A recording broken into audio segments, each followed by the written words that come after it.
c'est naturel que le lâcher-prise soit très difficile dans les moments où on a un objectif, où on est mobilisé. Si dans la vie perso, il n'y a pas d'enjeu difficile actuellement, ça peut être très facile de lâcher prise dans ce domaine-là. Et par contre, dans un autre domaine où tu es mobilisé, où tu as envie de réaliser des choses, ça peut être très difficile. Ça, c'est naturel. Et je vous laisse encore, si vous voulez, voilà, mettre soit dans le chat, soit activer votre micro pour m'exprimer ce que vous attendez sur le sujet. On est toujours en petit groupe dans ces ateliers du mardi, donc profitez-en, posez vos questions, que ce soit le plus personnalisé possible. Vous avez prévu beaucoup de contenu sur le sujet, c'est très vaste en fait, on pourra en parler plusieurs heures. Il est prévu vraiment, il y a beaucoup de sujets différents. On va essayer de le faire de la façon la plus personnalisée possible.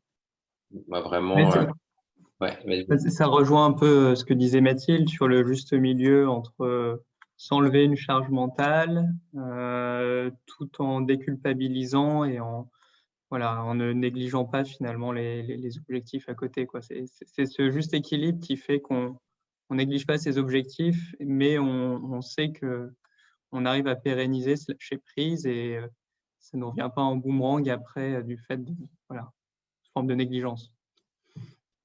et on va avoir à un moment donné, l'idée c'est qu'on ait les deux ensemble. On ne peut pas s'enlever du stress au détriment de la performance. C'est ça toute la difficulté, performance dans le sens très large, dans le sens d'impact, de choses qu'on réalise.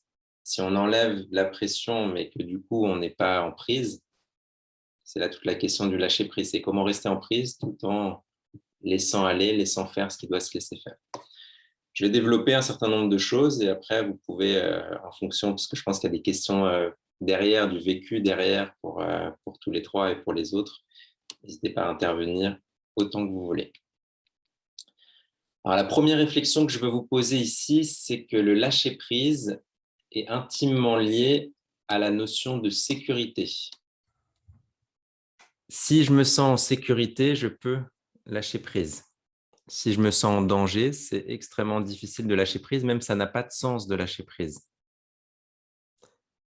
J'ai besoin d'être en alerte, j'ai besoin d'être au maximum de mes capacités si je suis en danger.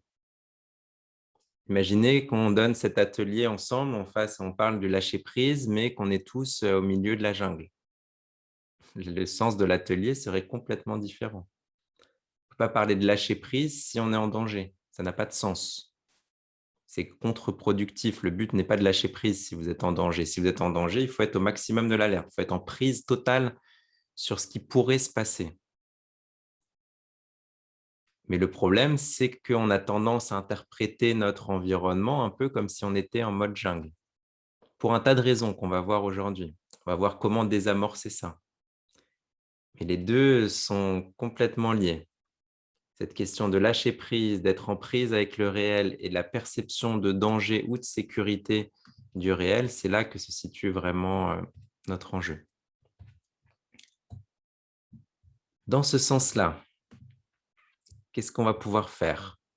La première chose, c'est avoir une perception, une compréhension, déjà que ça vient de cette interprétation du monde, que notre manque de lâcher prise vient de l'interprétation du monde comme un danger potentiel. À partir du moment où vous percevez ça, vous comprenez que c'est lié profondément à l'imaginaire, vu que c'est la perception du monde, c'est lié à ce qu'on imagine du monde et ça s'enracine profondément dans notre inconscient, là où vivent nos émotions, là où grandissent notamment nos désirs et nos peurs. On avait vu dans d'autres ateliers que le désir et la peur sont intimement liés avec l'imaginaire parce que c'est leur fonction pour nous faire survivre d'une certaine façon. Si on attend de souffrir ou d'avoir du plaisir pour prendre des décisions, on est en danger. On a besoin d'imaginer les choses, on a besoin d'anticiper le plaisir et d'anticiper la douleur. Et dans ce sens-là, nos désirs et nos peurs sont intimement liés avec l'imaginaire, projettent des choses et du coup nous amènent en direction de ce qui pourrait nous donner du plaisir et nous font fuir ce qui pourrait nous donner de la douleur. Et dans ce sens-là, vu que la question de lâcher prise vient de notre interprétation du monde et de notre imaginaire, ça va beaucoup être influencé par nos désirs et nos peurs. Nos peurs vont projeter un certain nombre de choses inconsciemment dont on ne se rend pas compte, qui vont nous faire interpréter le monde comme dangereux et du coup, on reste tendu.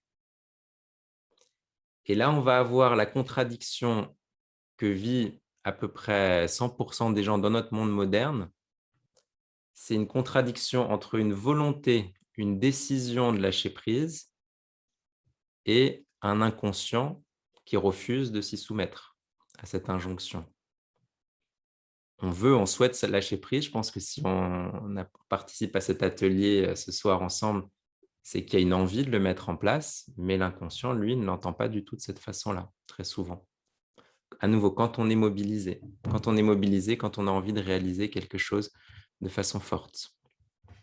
On reverra ensemble comment, en effet, dépassement de soi et lâcher prise vont se conjuguer. On va essayer de comprendre dans un premier temps comment mettre en place du lâcher prise, mais on a posé dès le début la question la question ne se pose que quand on est mobilisé et qu'on fait déjà de son mieux.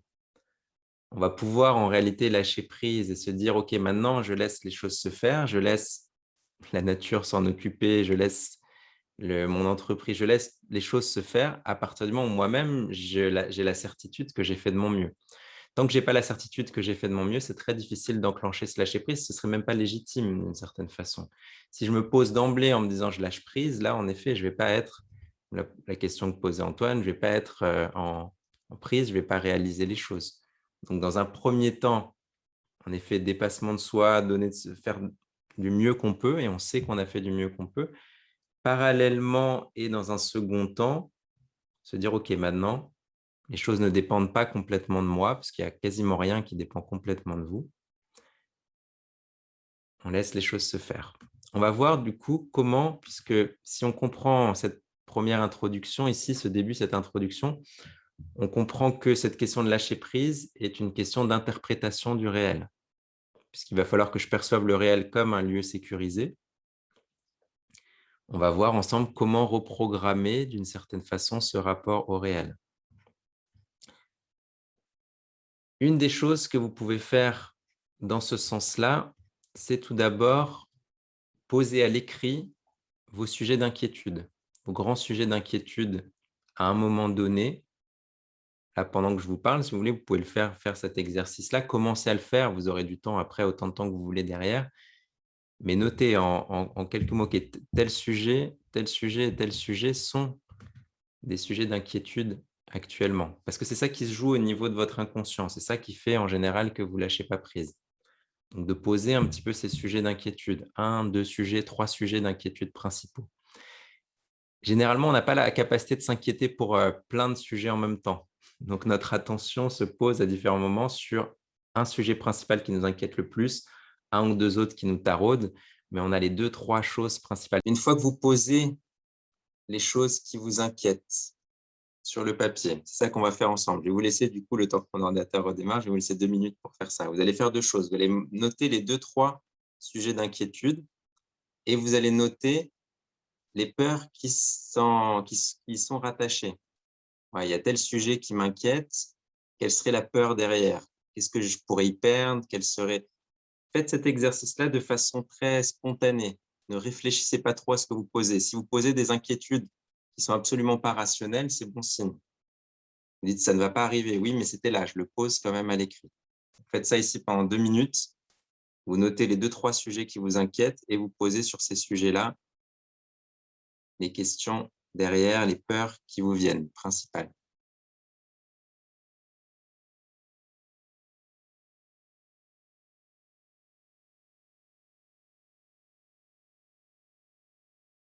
Très bien. À nouveau, c'est un exercice que vous pouvez faire, fréquemment, qui est extrêmement intéressant à faire, parce que les peurs, à nouveau, sont dans l'imaginaire et à partir du moment où on les pose sur le papier et qu'on se dit: «Ah, finalement, c'est ça, c'est là mon inquiétude», il y a déjà une grande quantité d'inquiétude qui diminue. Ce qu'on peut affronter rationnellement, on peut voir le sujet et à partir de là, il y a déjà une sensation de détente qui peut se faire sur le moment. Simplement de poser: «OK, finalement, j'ai peur de quoi?» Ça peut, d'une certaine façon, vous sembler évident, c'est-à-dire vous dites: «Je sais de quoi j'ai peur».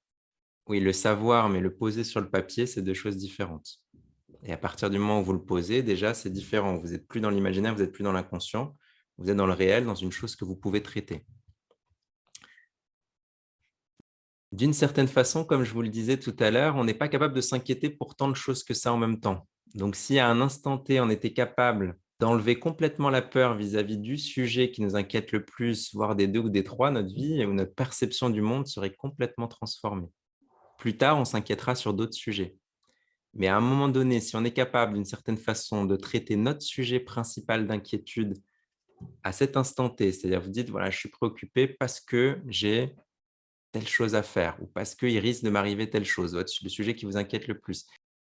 Si vous êtes capable de transformer votre perception de ce sujet-là, pas de tout le reste de votre vie, mais de ce sujet-là, on a souvent une sensation qui est pleinement transformée sur le moment. C'est là que quand vous allez commencer à jouer avec ces questions d'inquiétude, de sécurité, vous allez voir que c'est beaucoup plus subjectif que ce qu'on imagine. On s'accroche beaucoup sur des faits réels, dire: «Voilà, je suis inquiet parce que telle chose, telle chose, telle chose». On tourne le regard sur soi et on commence à travailler dessus. On va voir qu'en fait, on a une capacité de travailler dessus de façon subjective. Une des façons de le faire, c'est comme je viens de le poser ici, en disant: «Voilà, on pose ensemble, qu'est-ce qui m'inquiète?» Et ensuite, vous avez les autres outils que je vous ai déjà donnés dans d'autres ateliers de reprogrammation au niveau mental, dire: «Voilà, maintenant je vais imaginer autre chose». Mais aujourd'hui, je vais mettre l'accent sur d'autres outils. Ça, c'est une des choses. Maintenant, je vais vous donner différents blocs de réflexion qui vont vous permettre d'avancer sur l'ensemble des interprétations du monde qui vont nous permettre de lâcher prise.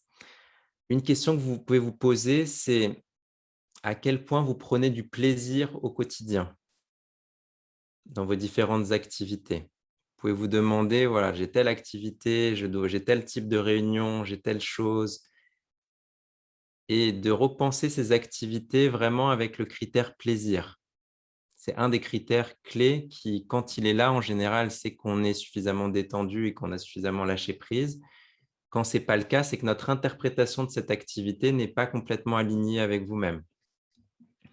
Donc si on est à un moment donné dans une activité, ça ne veut pas dire qu'il n'y a pas un certain niveau de stress. On peut être très mobilisé, mais si le plaisir est complètement absent, il y a une réflexion à faire sur ce type d'activité. Est-ce que c'est vraiment quelque chose que vous devez garder dans votre quotidien? Et si vous devez le garder, si c'est important pour vous, si c'est quelque chose vraiment important que vous voulez réaliser dedans, d'essayer de resignifier, de repenser pourquoi vous faites cette chose-là.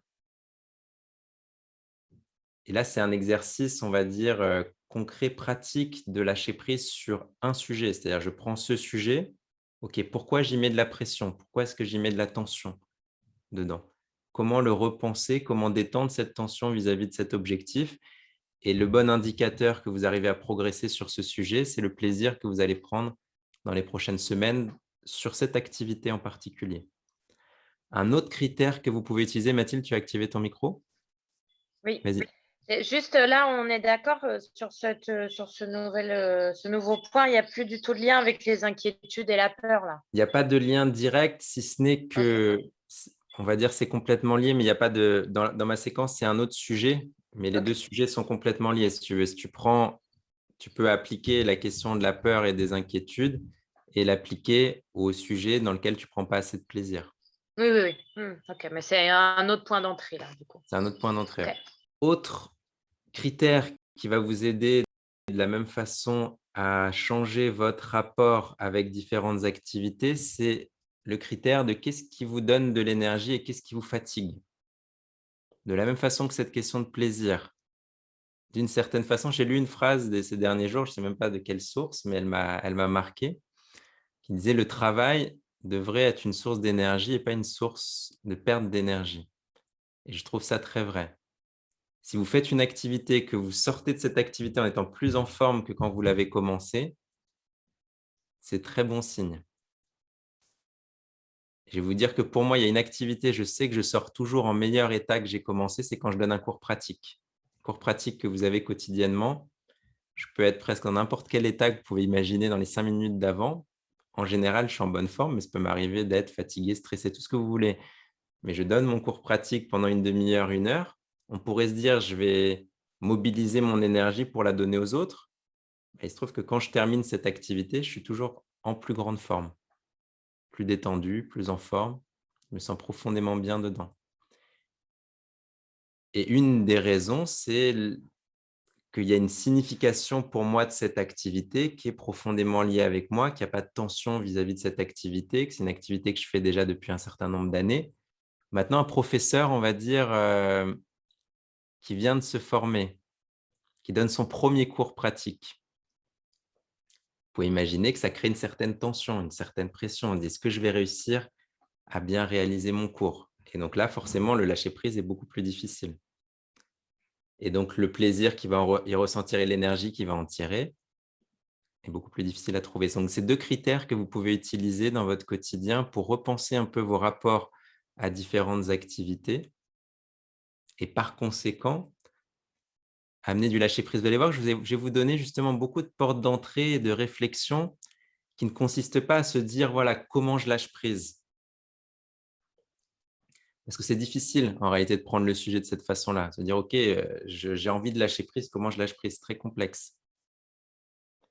C'est lié au rapport au monde, c'est lié au rapport à mes activités. Donc on prend ici par différentes entrées en se disant: «Voilà, comment je change mon rapport à différents types d'activités?»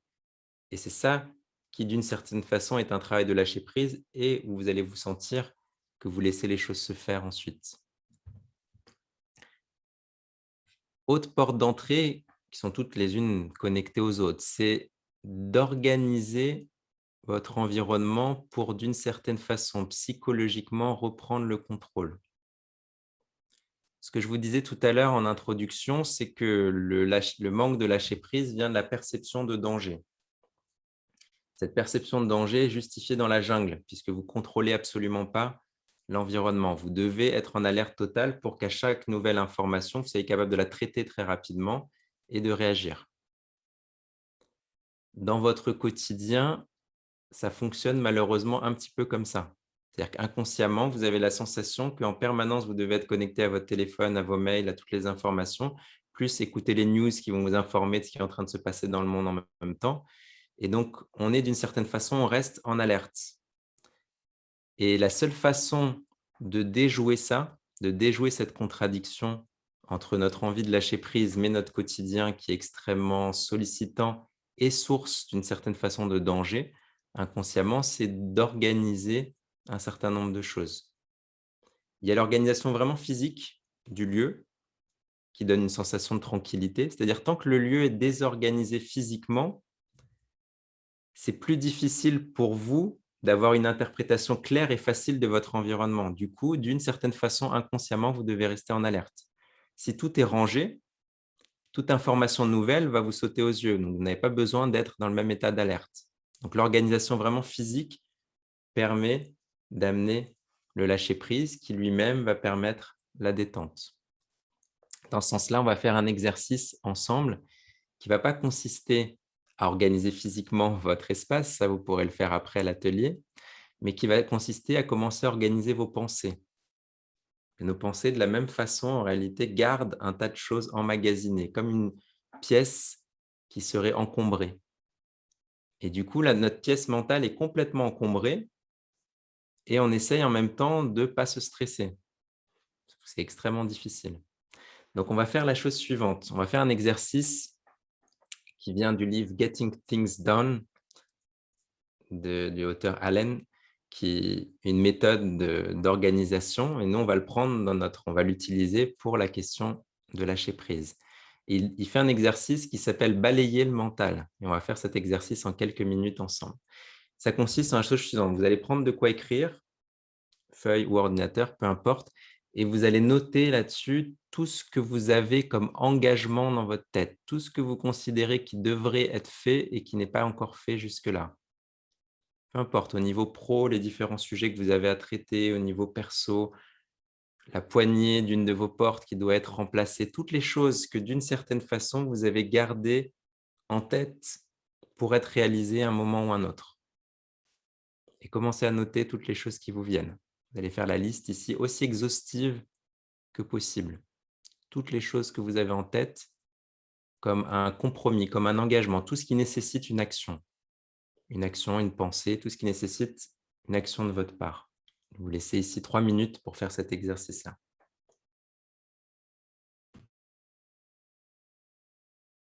Quand on fait bien cet exercice, il doit y avoir des dizaines et des dizaines de choses qui viennent. Si on n'a pas encore des dizaines, pensez à d'autres choses. Pensez à chez vous, qu'est-ce que vous aimeriez faire qui n'est pas encore fait, que vous avez en tête, que vous avez gardé dans un coin de votre tête. Pensez à votre conjoint, à votre famille, qu'est-ce qui n'a pas été fait, qui pourrait être fait. Ceux qui ont fini, vous allez me noter dans le chat combien d'items vous avez écrits, pour avoir une idée un peu de si vous avez bien creusé à peu près, hein, à une dizaine près.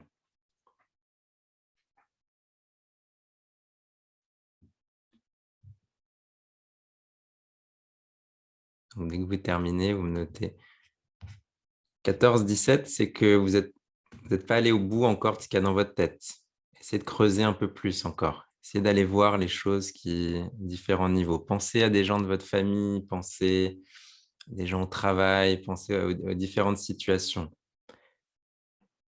Après, vous pourrez le refaire chez vous avec du temps, cet exercice-là. Généralement, si on sort vraiment tout ce qu'on a en tête, on peut arriver jusqu'à 70 choses qui sont entassées dans notre 70, 100.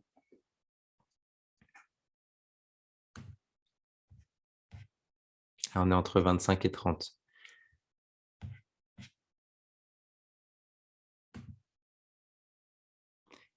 Et ce que je vous souhaiterais que vous observiez ici, c'est la sensation qui est liée à cet exercice. C'est comment on se sent quand on vient de finir cet exercice, quand on vient de poser toutes ces choses-là.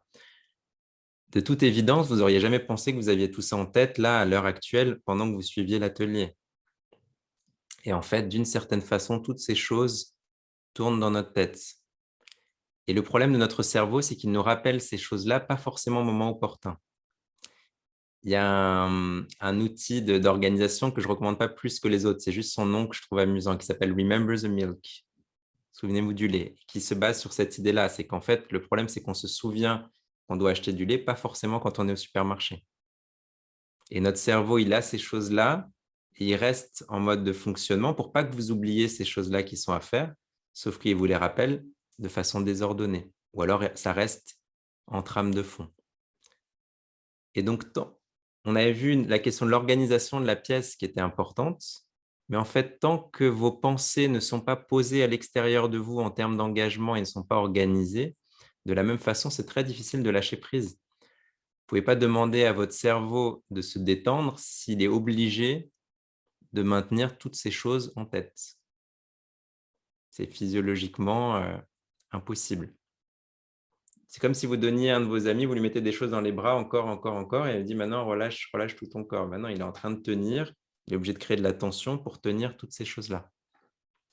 Et avec nos pensées, c'est la même chose. Si on veut être capable de mobiliser de façon forte notre attention en direction de ce qui est important pour nous, ça doit être suffisamment organisé, et organisé pour ça, ça doit être à l'extérieur de nous. Et là, on commence à avoir des réponses, notamment sur les questions que vous avez posées au début. C'est comment est-ce qu'on se mobilise tout en étant détendu? D'abord, il y a un travail de connaissance de soi pour savoir vraiment ce qui est important, ce qu'on a vraiment envie de réaliser, pour pouvoir prioriser justement les choses fondamentales. Et ensuite, être suffisamment organisé pour ne pas être en permanence en train de se préoccuper de tout ce qu'on a à faire. Sinon, on va toujours avoir l'envie de réaliser des choses, la mobilisation, mais qui vient avec un niveau de tension très large, puisqu'on a une inquiétude vis-à-vis de ce qu'on doit réaliser, on a une inquiétude vis-à-vis du réel, on a une inquiétude vis-à-vis de toutes les informations qu'on aurait pu oublier ou qu'on pourrait avoir à traiter en plus. On va aller un petit peu plus loin sur les critères justement qui peuvent toucher cette interprétation au monde et cette tension vis-à-vis du monde. Je vais vous faire ici un petit sondage qui est totalement anonyme et qui n'a pas comme but d'exploiter le sondage, mais plutôt de vous faire réfléchir sur les questions du sondage. Vous les avez ici. Je ne vais pas vous demander ici, on ne va pas passer des heures à réfléchir à chaque question parce que l'idée, c'est quand même d'avancer. On a un temps limité dans notre atelier. Mais plutôt que vous réfléchissiez dessus. Première question, pensez-vous avoir du temps? Est-ce que vous pensez avoir du temps? Parce que notre rapport au temps va déclencher ou non une sensation de détente. Si ma perception du temps, c'est que je n'ai pas le temps, c'est impossible de vous demander de lâcher prise. Donc, dans ce sens, est-ce que vous sentez que vous avez du temps pour vous, pour votre famille, pour vos amis, pour vos loisirs, pour ce qui compte vraiment pour vous? Si la réponse est assez peu, vous devez repenser votre rapport à vos priorités et comment vous vivez les choses. Je ne dis pas avoir du temps. Je dis penser qu'on a du temps, avoir la sensation qu'on a du temps.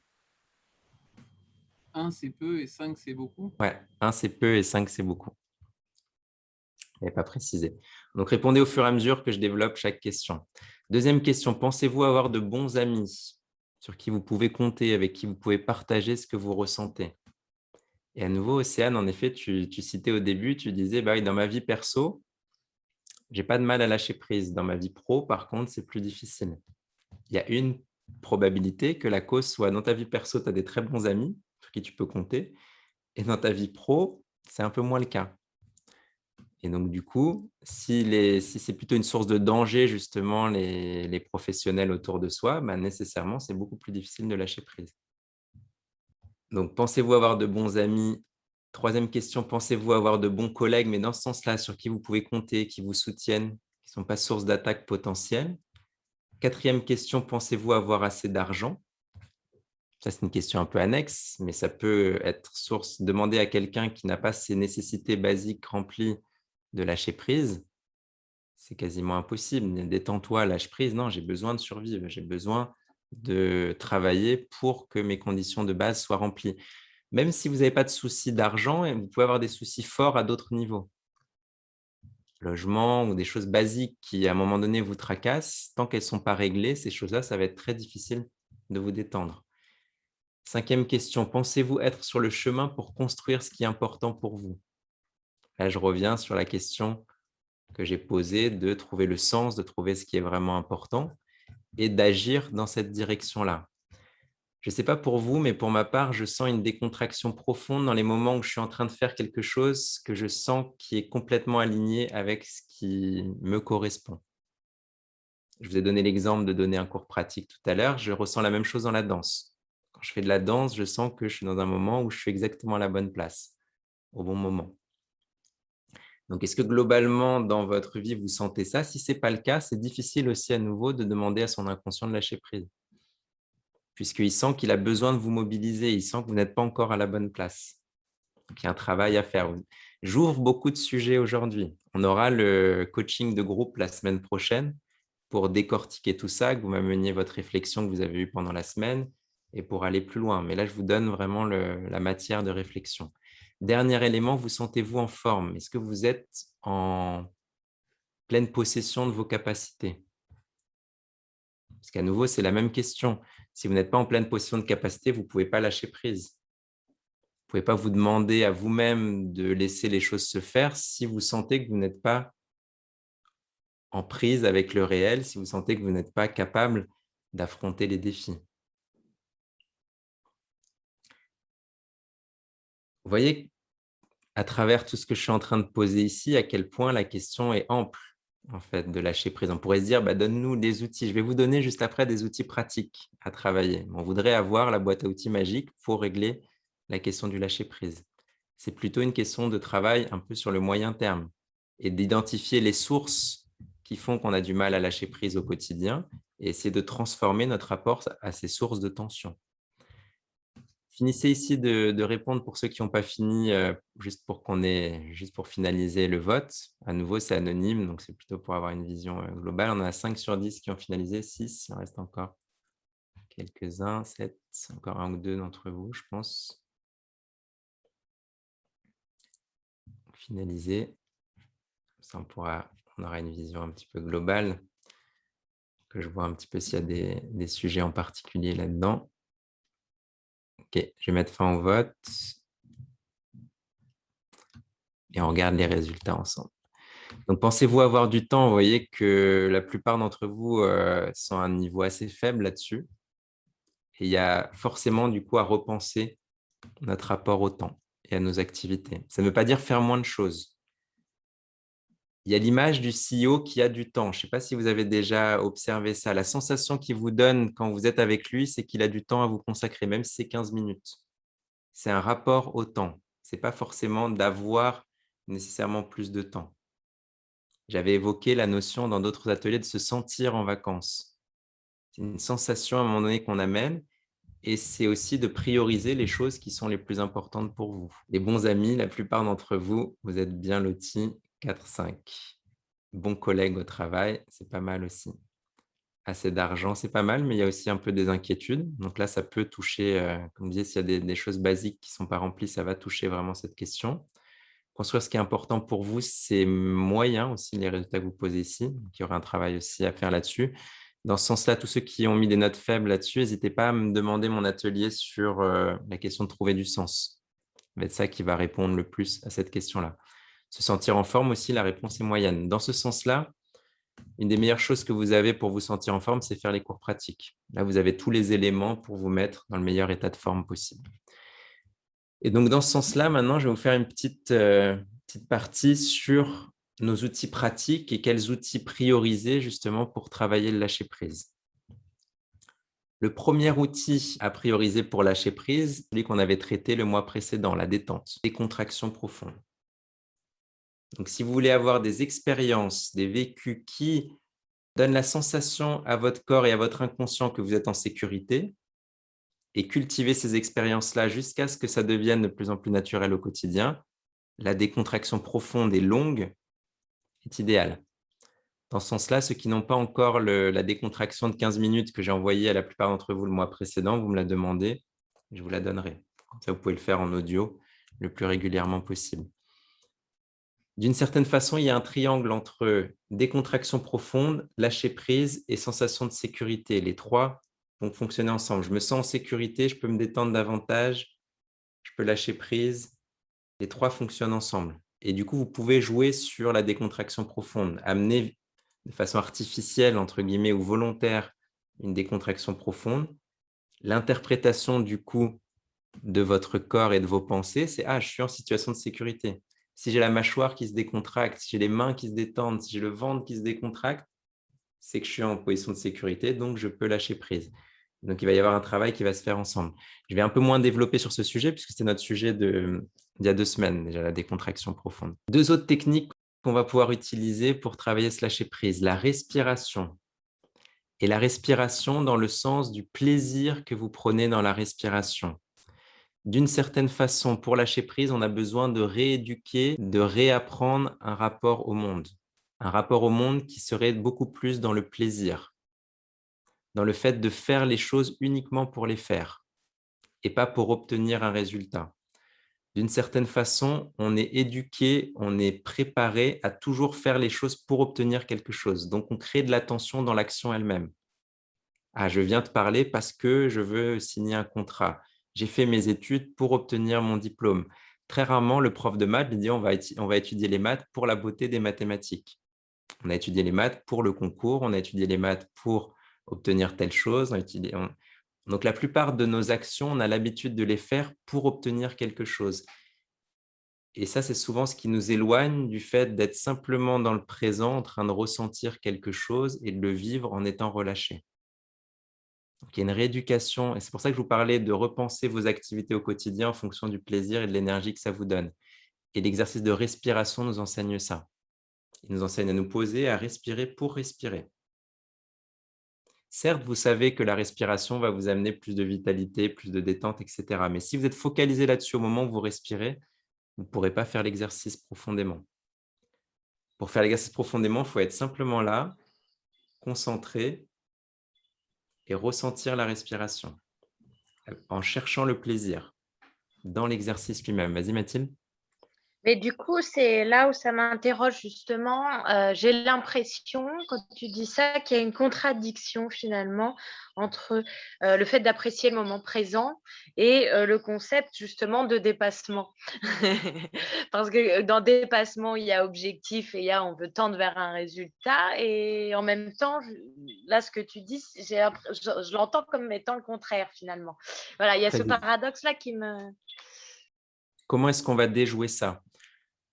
On va amener des objectifs forts pour nous dans notre vie qui sont connectés à ce qu'on a vraiment envie de réaliser, mais qui sont beaucoup plus déjà de l'ordre du purpose que du goal, c'est-à-dire du sens de ce qu'on veut réaliser plutôt que de l'objectif court terme.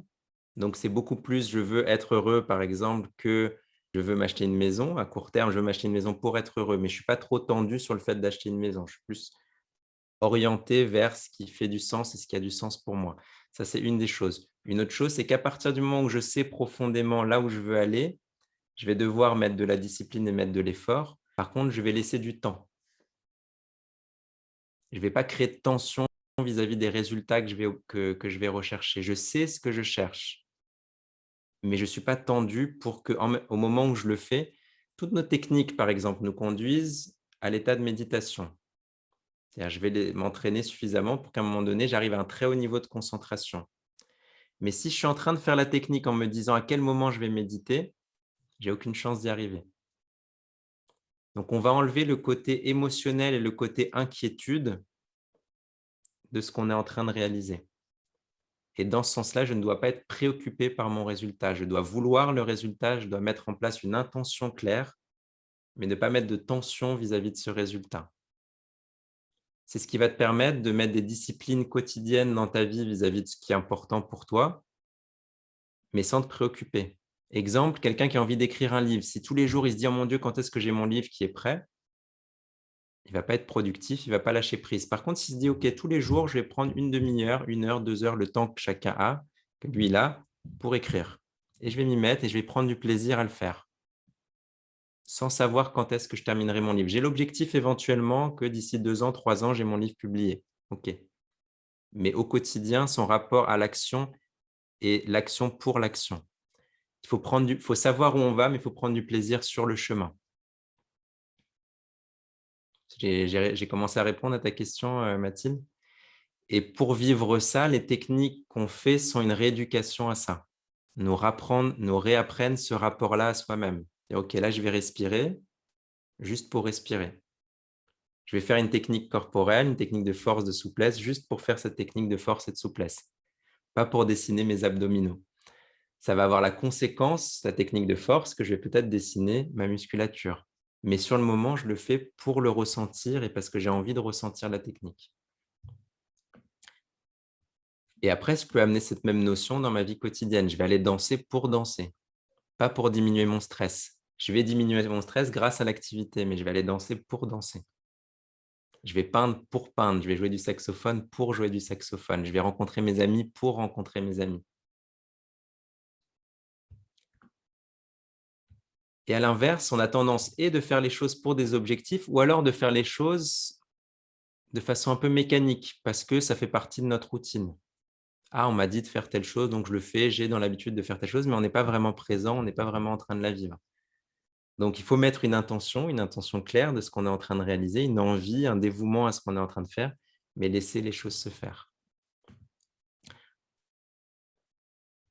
Et dans ce sens-là, il y a un moment où les élèves, quand ils font la respiration, vont sentir un niveau de plaisir extraordinaire. Ça, je le vois chez tous les élèves après un certain nombre de mois, je les vois en train de faire la technique et de sourire. Et quand je vois ça, je me dis, tiens, là, ils sont en train de vivre quelque chose de fort. Et tu peux être sûr qu'à ce moment-là, ils sont juste en train de penser à une chose, c'est leur respiration. Ils ne sont pas en train de se dire, je vais gagner en gestion du stress, etc. Ils sont en train simplement de respirer, en se délectant de la respiration, comme s'ils étaient en train de manger un repas qui leur plaît, un mets délicieux. Ils sont en train simplement de respirer, de sentir la respiration. Et ces expériences-là, répétées de façon très régulière, vont d'une certaine façon nous éduquer à vivre les choses avec intensité et détente en même temps, à associer dépassement de soi et plaisir, et détente et lâcher prise. Autre exercice qui, de façon extrêmement intéressante, nous fait ce travail-là, c'est l'exercice de méditation. L'exercice de méditation, ce n'est autre qu'un exercice de concentration. Je pose l'attention sur une chose et j'essaie de rester concentré dessus. D'une certaine façon, cet exercice-là est une perte de temps. C'est comme si j'offrais mon temps pour rien. Au lieu d'être en train de me concentrer pour faire quelque chose, pour obtenir telle chose, pour travailler, pour passer un moment avec mes amis, etc. Là, non, là, je fais l'exercice pour l'exercice. Je prends l'objet de concentration et je me concentre dessus juste pour me concentrer. Et ça, on n'a pas l'habitude de le faire. On a l'habitude d'utiliser la concentration pour quelque chose. Et là, on utilise la concentration juste pour se concentrer. Et en plus, on enlève l'inquiétude d'atteindre ou pas un haut niveau de concentration. On le fait simplement pour le plaisir de le faire. D'une certaine façon, ça nous donne un rapport au réel où on est simplement présent. Je ne dis pas qu'on n'a pas d'attente, on veut être présent, on a envie de quelque chose, mais on ne cherche rien de particulier. Et il se passe plein de belles choses quand on commence à être capable de développer, de déclencher cette attitude au quotidien. Quand vous êtes avec vos amis juste pour le plaisir d'être avec eux, se passent des choses extraordinaires. C'est valable avec le conjoint, c'est valable en entreprise. Quand on est là parce qu'on a vraiment envie d'y être, qu'on a notre attention, mais qu'on n'attend rien, c'est comme si on ouvrait la possibilité que la magie arrive, que des belles choses se passent dans notre quotidien. Et d'une certaine façon, pour arriver à un haut niveau de concentration, on a besoin de lâcher prise. C'est-à-dire, si vous êtes dans l'inquiétude, vous êtes dans le plan émotionnel, donc vous êtes dans l'instabilité émotionnelle, vous n'arriverez pas à arriver à un niveau plus élevé de concentration. Parce que l'émotion, notre conscience est absorbée par l'émotion. Et ça marche aussi dans l'autre sens. Plus vous allez réussir à être concentré et être présent juste pour être présent, plus vous allez, d'une certaine façon, vivre le lâcher-prise. Donc, les deux vont fonctionner ensemble. Être présent pour être présent nous aide à avoir un rapport au réel où on laisse les choses se faire. Et plus on laisse les choses se faire, plus on va atteindre un haut niveau de concentration. C'est des cercles vertueux qu'on va créer. Lâcher-prise nous aide à vivre les techniques nous aident à vivre le lâcher-prise.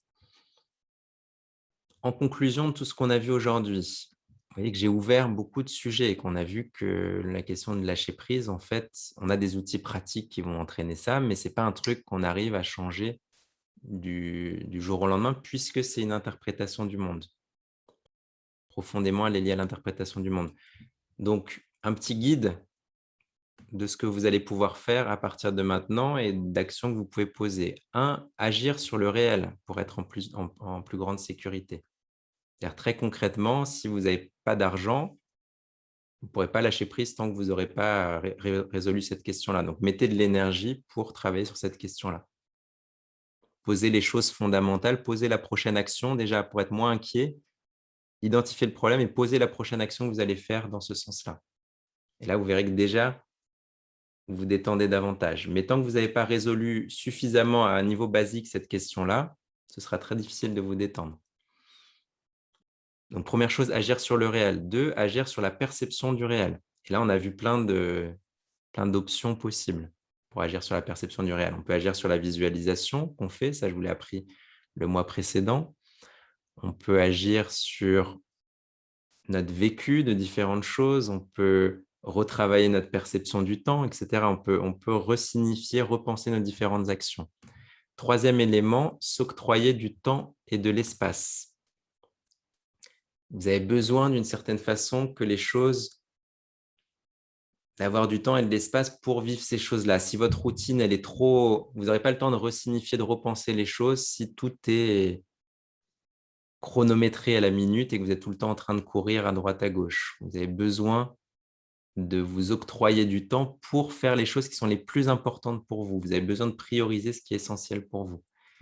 Et dernière piste de réflexion, vivre des expériences profondes de plaisir et de connexion. C'est la meilleure rééducation possible vis-à-vis de ce sujet. Si vous sentez que vous êtes trop dans la maîtrise, que vous avez une vraie question de lâcher prise, le chemin du progrès là-dedans est de vivre l'opposé, de vivre des moments où vous vous laissez complètement aller. Donc, il faut aller les chercher, ces moments-là, il faut les vivre de la façon la plus régulière possible, d'où notre pratique quotidienne qui va vous faire vivre les choses, à nouveau une connexion à soi directe. C'est le seul but, pendant 30 minutes, pendant 1 heure, on vise simplement d'être connecté à soi et de prendre du plaisir avec soi-même. Et dans ce sens-là, ne pas attendre que tout soit parfait pour lâcher prise. C'est-à-dire, n'attendez pas que toutes les conditions extérieures soient réunies. Elles ne le seront jamais. Vous n'aurez jamais tous les amis que vous souhaitez, les conditions professionnelles parfaites, etc. Donc, il y a une partie aussi d'accepter les conditions, travailler dessus, mais de les accepter pour se dire « Ok, maintenant, je fais de mon mieux, je construis ma vie avec, voilà, je sais dans quelle direction je vais, mais maintenant, je laisse quand même les choses se faire naturellement. » Il reste 2 minutes, du coup, si vous avez encore des questions, allez-y.